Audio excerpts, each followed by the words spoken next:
Welcome back, or welcome to another episode of Success Times Happiness.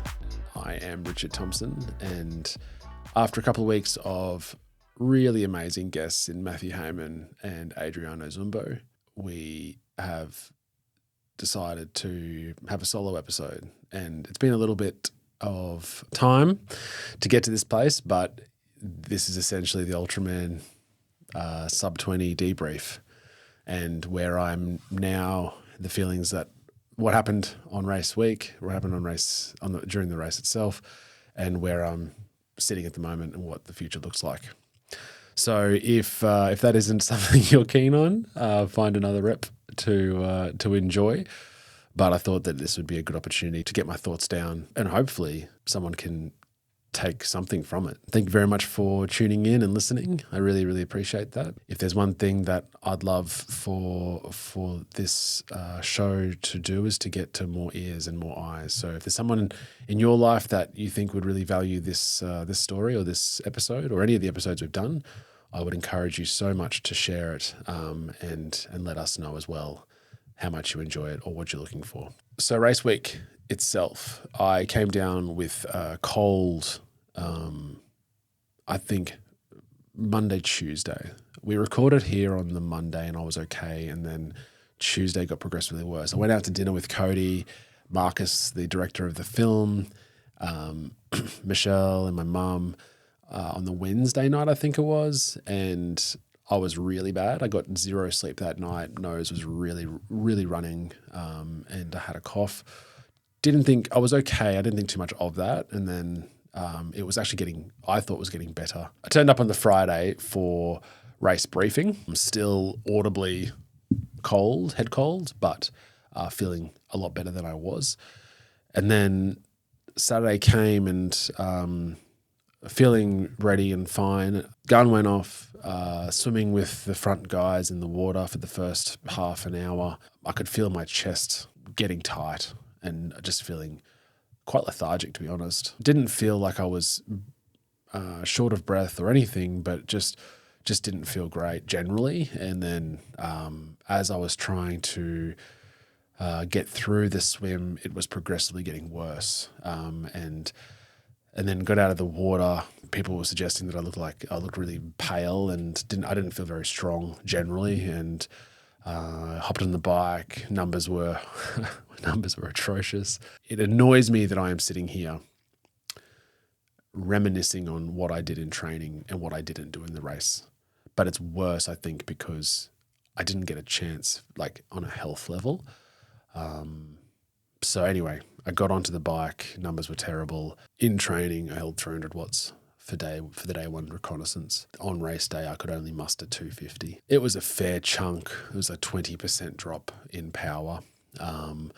And that wasn't great. And I wasn't feeling great. And essentially every time I tried to push more power, my lungs started to hurt.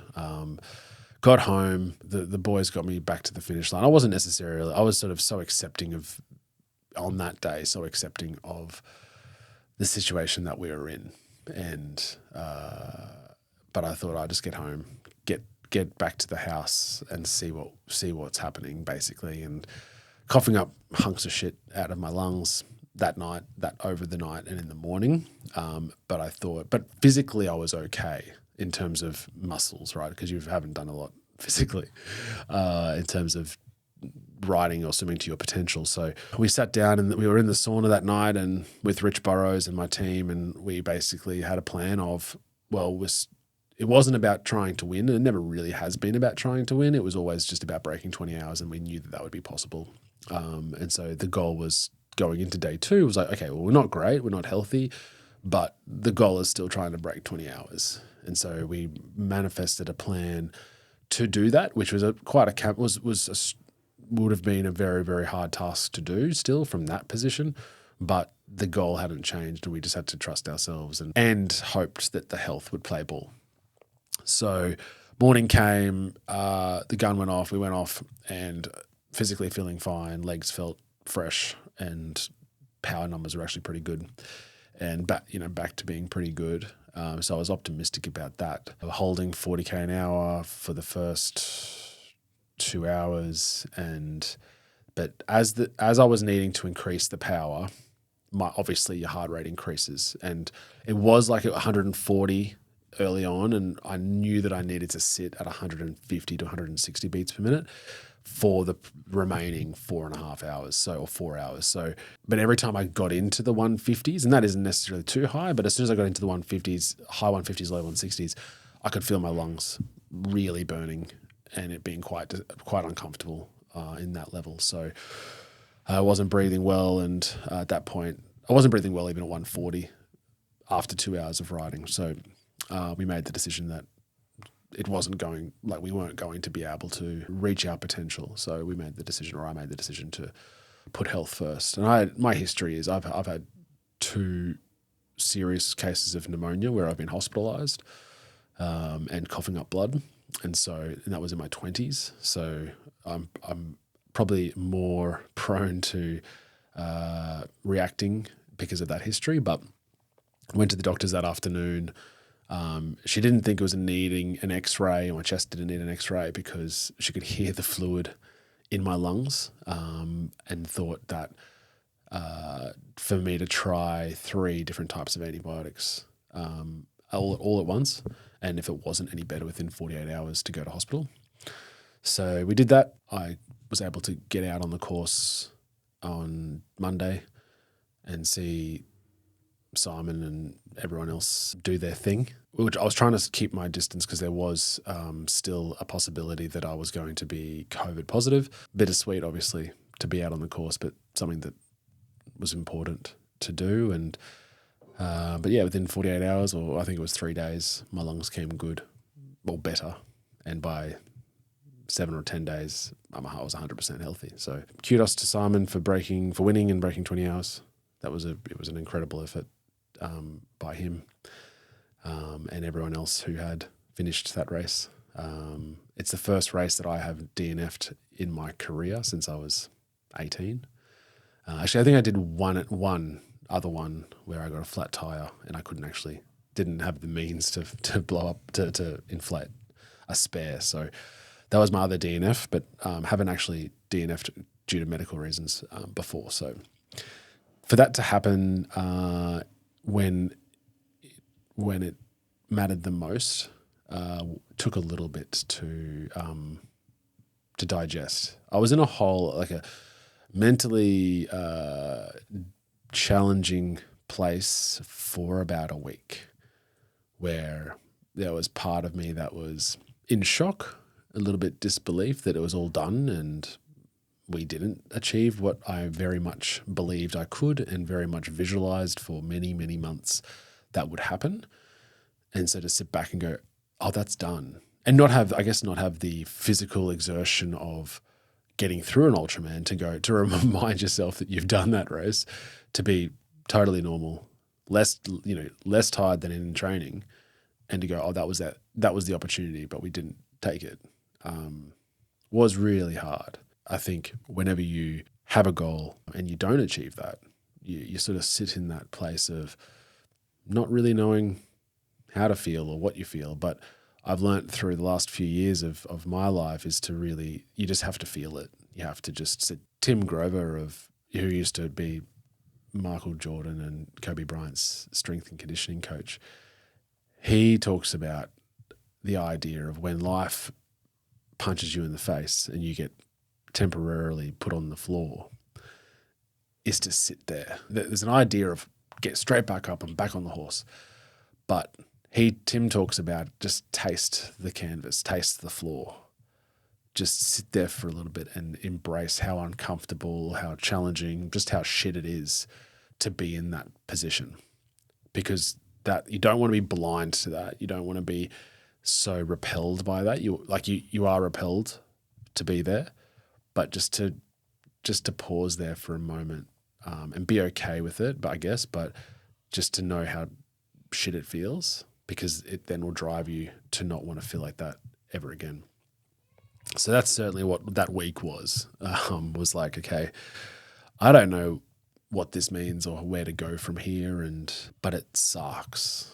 It really sucks. And there are a lot of amazing people in my life who reached out, not only the inner circle, just general people in the world who reached out like 3 or 4 days later after the dust settled to make sure I was okay. And that's like proper understanding of the human condition, to be able to do that. And I'm guilty of not doing that for others. And I feel, there's a fair amount of guilt about that, where something happens to my friend that would be pretty bad for them or rough for them. And I reach out initially and then move on with life. But the idea of someone to, a week later, after the 24-hour social media feeds go and expire, they reach out a week later going, hey, I'm still thinking of you, I'm making sure you're okay, it is just so beautiful. And so I'm indebted to those people just to understand what it's like to be human. And I believe that those people are strong moral character and strong humility and have a sense of humanity about them. And it was beautiful to be part of that. So the emotions were real and strong, and the initial response, despite the fact of how much trauma I've sort of been exposed to over maybe the last few years, the response for me was so interesting, was like, throw all the toys out of the cot immediately within that week.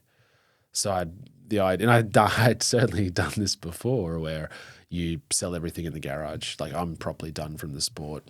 I reached out to my old boss in law and asked her whether there's any part-time legal work or solicitor work anywhere on the coast that I can work. And that was like my immediate response, was like, this is too challenging. That was my original response. I'd even set up a meeting with a prospective law firm to work at, all within 7 days of that disappointment at Ultraman Australia, which is so interesting as like the human response of just like, I just want to run away from this. This is just too challenging. This is really hard. Upon reflection, I understood that for a long time, even in the small capacity of my network or my small sphere of the people that know me or know the journey, I've been singing very loudly the idea of setting big goals that scare you, goals that you don't think is possible. For us, which was breaking 20 hours, but we thought we could, definitely thought we could. But there was still a big goal. Still, everything had to go right. And then also trying to help people with confidence and being able to put it out there. Like, someone who commented to me after the race was like, he didn't have confidence. He didn't have the ability to tell his wife his projected marathon time in case he failed. So there's a lot of people out there who don't set big goals, or if they do, keep it to themselves for fear of failure and fear of letting down people's expectations. So I knew that I was in this position now of, he talks about setting big goals. He's now failed to achieve that goal. I understood that there was an obligation on me to do something worthwhile in the face of defeat or the face of failure. Because if I'm the one that has been spruiking this, and I'm the one then that throws the toys out of the cot, sells up everything and moves on, it doesn't provide any sort of strength to the previous position of, you've got to set big goals and you've got to go after it, and you've got to tell the world or tell your inner circle, because that is where growth occurs, right? That's my position. But for a big goal to occur, there has to be, by virtue of the goal itself being large, you have to accept that there's a possibility of failure. Otherwise, it's not a goal, or it's not a big goal. You making your bed of a morning is not a big goal, because there's very little sacrifice and there's very little things that could go wrong in you achieving that. For a big goal to occur, it's only big, in my view, because of the sacrifice needed to achieve, and there is a very present possibility of failure. And so I am now living in that failure part of the equation. And so it becomes very obvious to me that what is bestowed on me now is a beautiful opportunity to show to people and to inspire people what to do in the face of failure. And that's where I'm at the moment. I sit here recording maybe, a month? Yeah, just over a month since the race.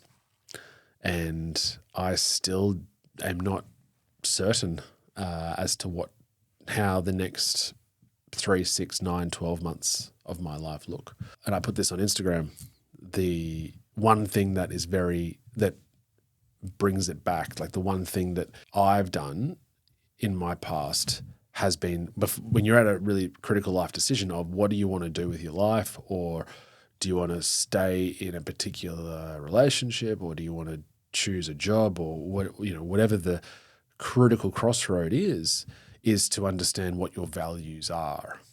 And down this, and I pay homage to you, man, Justin McNamara, and Greg Layton for helping me or inspiring me to use this process. But it's the value, it's the value recognition exercise. So anyone can do this. You go on to Google, ask Google for a list of 200 human values. So you've got all that list there. You simply go through. It's just basically whittling it down to 10. So what are the 10 most prominent values that you you resonate with? And you can do that whichever way you want. I've got the exercise that I did was essentially highlight the ones that have any sort of connection to me out of the 200. Then you get those lists and you split those lists into 2 being very important and just important. Out of the very important list, depending on how many are left, you rank them in order.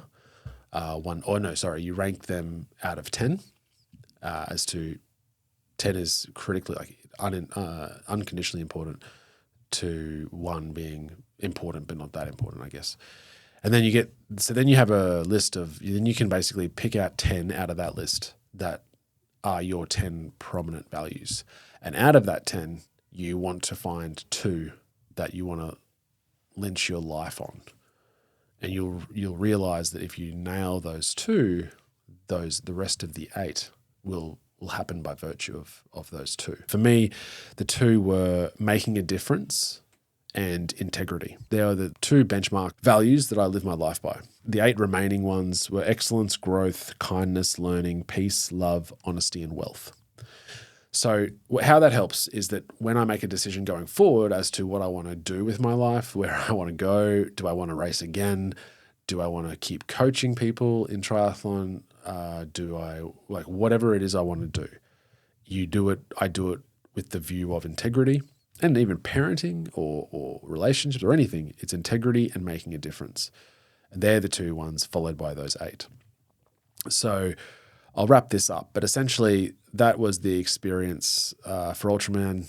And I still grind my teeth at it.